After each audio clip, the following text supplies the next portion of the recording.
warahmatullahi wabarakatuh. Hari ini demokratis dan terbuka. Dari 3 calon, hanya beliau yang memenuhi syarat administratif dan dukungan suara minimal. Maka secara sah beliau ditetapkan secara aklamasi sebagai Ketua PCNU Wonogiri. Persyaratannya lengkap. Pernah menjabat pengurus NU, punya sertifikat kaderisasi PMKNU, lolos verifikasi pimpinan sidang PBNU. Tapi yang mengejutkan adalah SK tidak kunjung turun. Berbulan-bulan berlalu, Kiai Mubarak menunggu SK pelantikan, tapi tak kunjung keluar. Saat ditelusuri, ternyata tinggal 1 tanda tangan yang belum turun. Bukan dari ketua umum PBNU, bukan dari sekjen, melainkan dari Rois Am PBNU. Ya, hanya 1.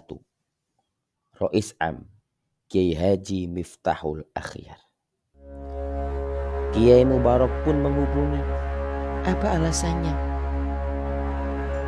Karena Rois Am tidak berkenan.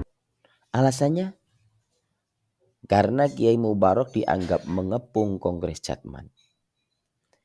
Padahal yang dilakukan Kiai Mubarak adalah membantu logistik dan konsumsi peserta. Bahkan atas permintaan PBNU sendiri. Mengirim ribuan bakso, kopi, dan nasi kotak dari Solo Raya. Mengizinkan laskar untuk membantu pengamanan acara.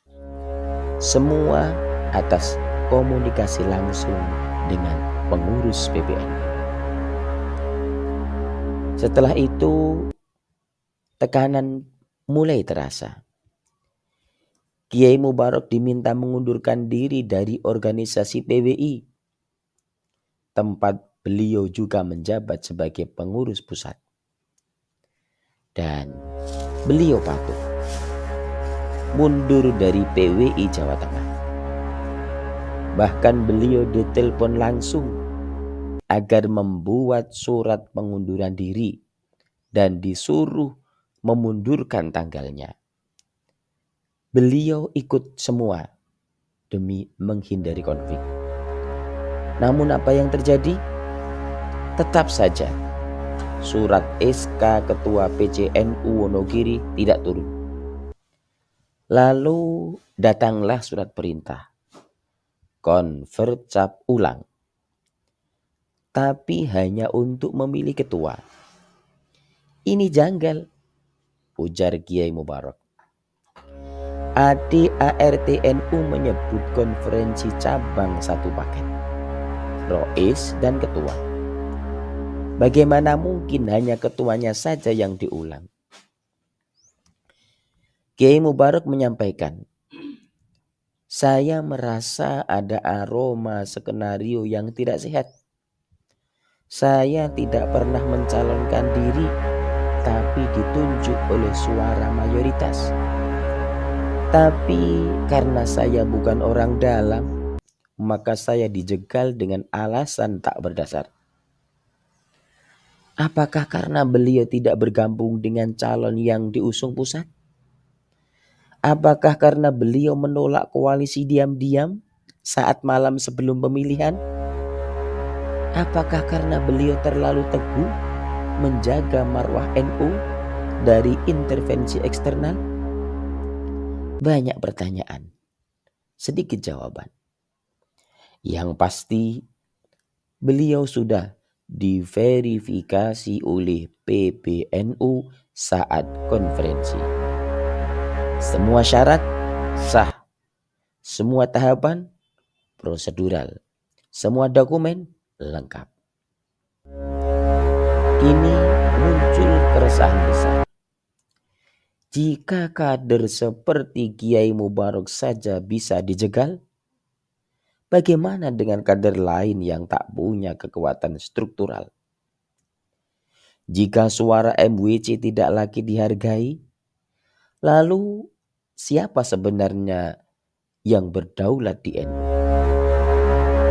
Jika konferensi sah bisa dibatalkan hanya karena tidak berkenan, maka NU bukan lagi milik jamaah, tapi milik segelintir elit. Sahabat semua dimanapun berada, ini bukan hanya tentang Kiai Mubarak. Ini tentang nasib demokrasi di tubuh NU. Tentang keadilan untuk kader di pelosok. Tentang integritas organisasi yang kita cintai bersama. Sahabat semua, apakah pantas pemilihan sah dibatalkan hanya karena Rois Am tidak berkenan? Apakah kader seperti Kiai Mubarak layak dijatuhkan hanya karena tidak ikut arus? Mari kita jaga NU agar tetap rahmatan lil alamin, bukan alat kekuasaan elit. Karena NU besar bukan karena intrik, tapi karena barokah para ulama dan cinta rakyat. Sekian, terima kasih. Wassalamualaikum warahmatullahi wabarakatuh.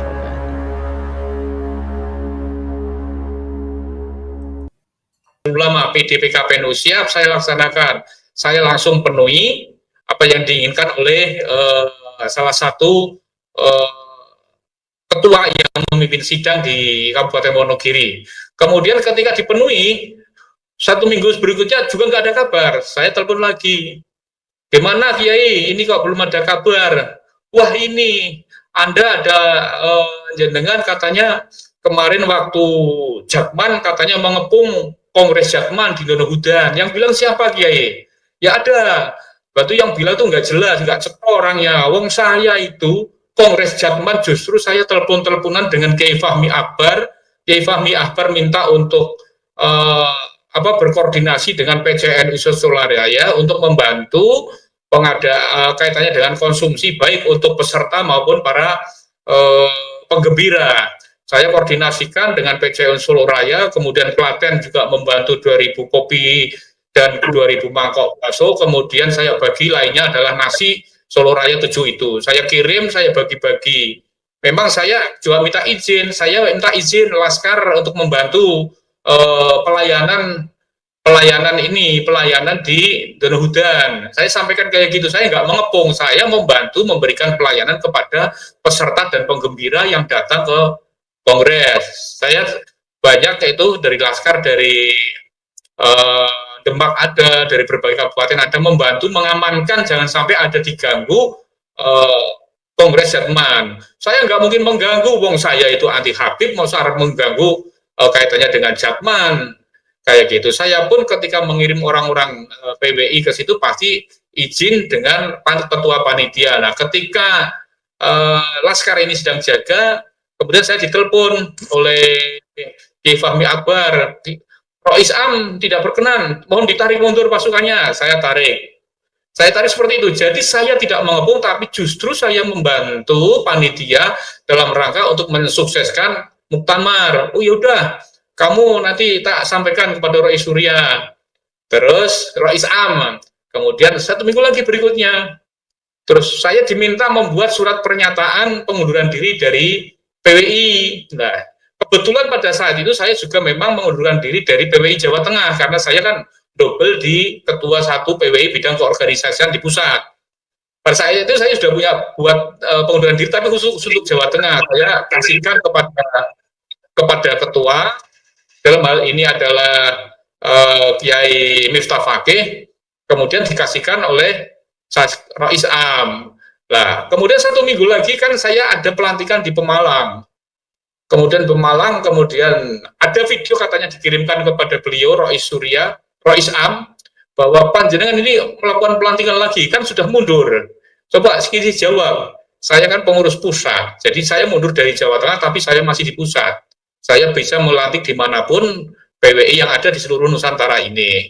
Seperti itulah akhirnya sampai rame-rame itu, kemudian PWNU datang ke Wonogiri tapi tidak ke rumah saya, datang ke rumah Rois terpilih. Katanya intinya bahwa Rois Am tidak berkenan dengan saya dan nanti mohon dalam waktu dekat ini akan ada surat untuk PCN Wonogiri dan untuk menyelenggarakan konferensi ulang khusus untuk ketua.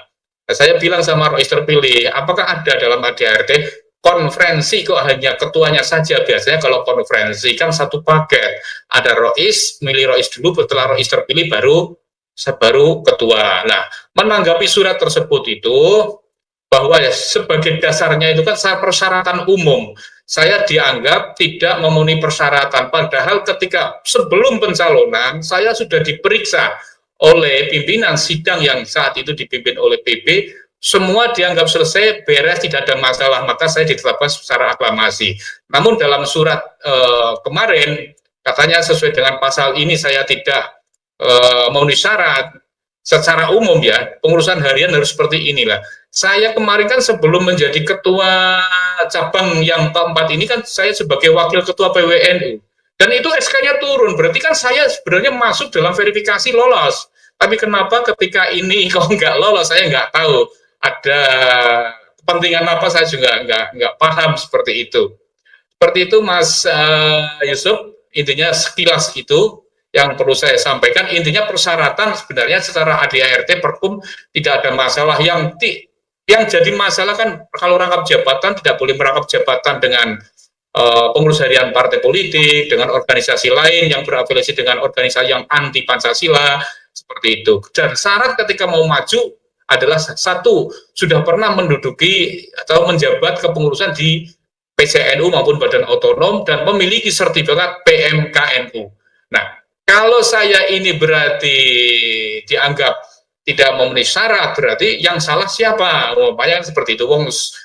Yang mimpin itu juga pengurus PBNU sendiri, yang memverifikasi persyaratan pada saat pemilihan juga PBNU sendiri. Saya kira itu, Mas Yusuf, sementara dari saya. Oke, baik.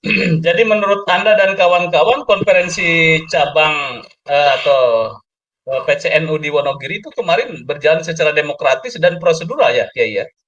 Ya, sudah prosedural. Bahkan ketika PBNU datang ke rumahnya Roy Surya juga menyampaikan, secara administrasi tidak ada masalah yang sebelum keluarnya surat ini mendatangi Roy Surya. Kalau saya kan belum pernah didatangi, belum pernah dikasih surat, cuman lewat WA. Kalau saya disuruh soal ke PBNU kan saya harus punya dasar hukum, saya harus punya landasan, saya datang ke sana atas perintah siapa, mesti saya harus ada surat. Selama ini belum ada surat, belum ada perintah melalui ya secara resmi lah, kelembagaan itu kan organisasi, berarti sesuatu perintah harus ada dokumen lah, ada lembar sesuil kertas sebagai dasar kami untuk itu.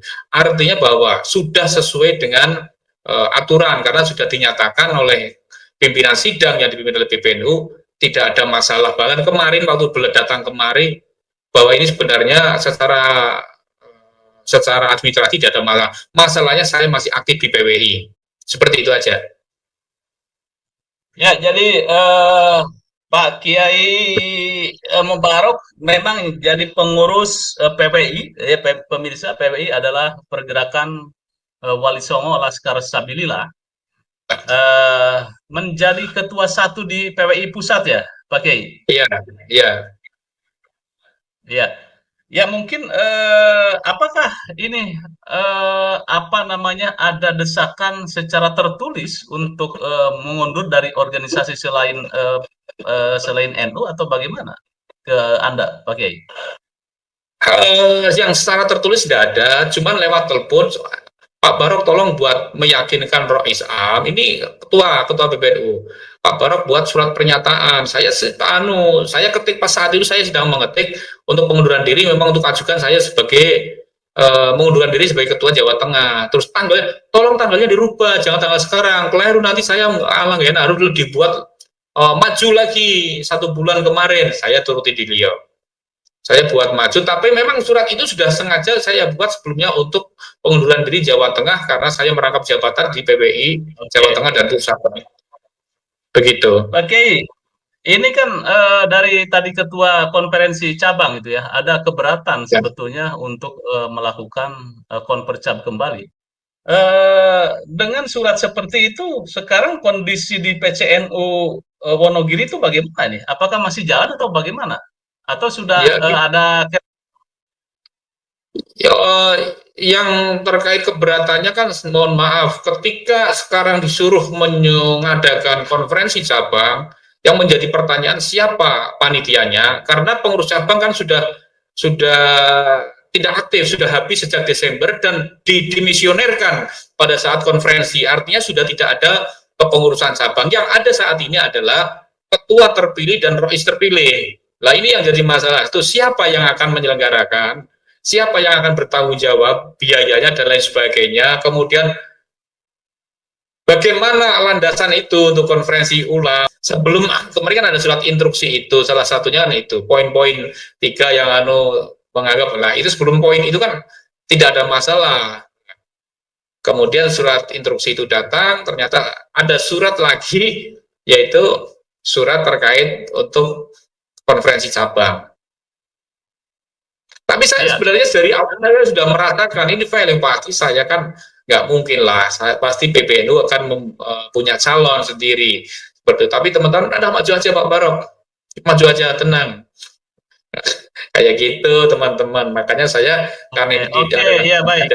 Tapi dengan adanya surat untuk konvercap ulang itu ya, apakah Anda dan kawan-kawan menerima atau tidak ini? Ya secara tidak menerima karena itu dasar landasan yang dibuat surat itu kan pasal ini tidak ada hubungannya, nggak ada korelasinya dengan persyaratan menjadi ketua. Itu persyaratan secara umum. Wah, ketika persyaratan menjadi ketua pemilihan itu sudah jelas, cuman sudah pernah menjabat sebagai pengurus NU maupun badan otonom maupun lembaga, kemudian harus sudah pernah mengikuti PMKNU bagi yang cabang. Itu saja, sehingga teman-teman ya nggak bisa menerima itu, nggak bisa menerima kaitannya dengan surat untuk konferensi ulang kayak gitu.